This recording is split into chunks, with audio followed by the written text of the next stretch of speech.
The Supreme Court upholds a lower court's ruling to facilitate the return of an El Salvador man who had been living in the U.S. and wrongly deported to a megaprison in El Salvador.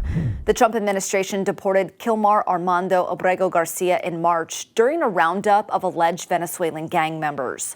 However, the Trump administration acknowledged he was deported by mistake as a result of an administrative error. The federal government then argued they could not return him to the U.S., claiming he's a member of the MS-13 gang, a designated terrorist organization.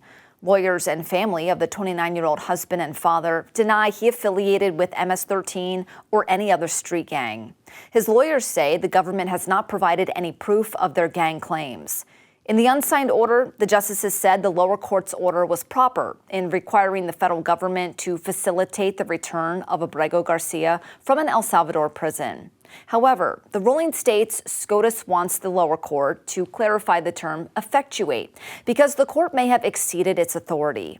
The high court says the lower court does not have the authority to direct the executive branch in the conduct of foreign affairs.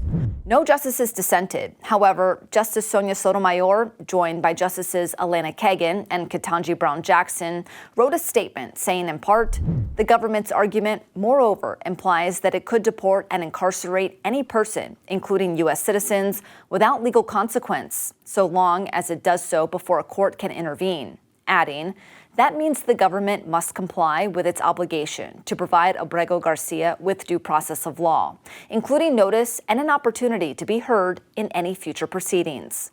Abrego Garcia entered the U.S. illegally in 2011 and decided to live in Maryland with his brother. He married his wife, a U.S. citizen, in 2019, and that same year, a judge granted Abrego Garcia special status from being removed from the U.S. over fears that he could face violence if he goes back to El Salvador.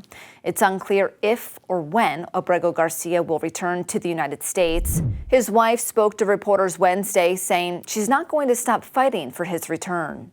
For Straight Arrow News, I'm Lauren Keenan. For more on this story, download the Straight Arrow News app or visit san.com.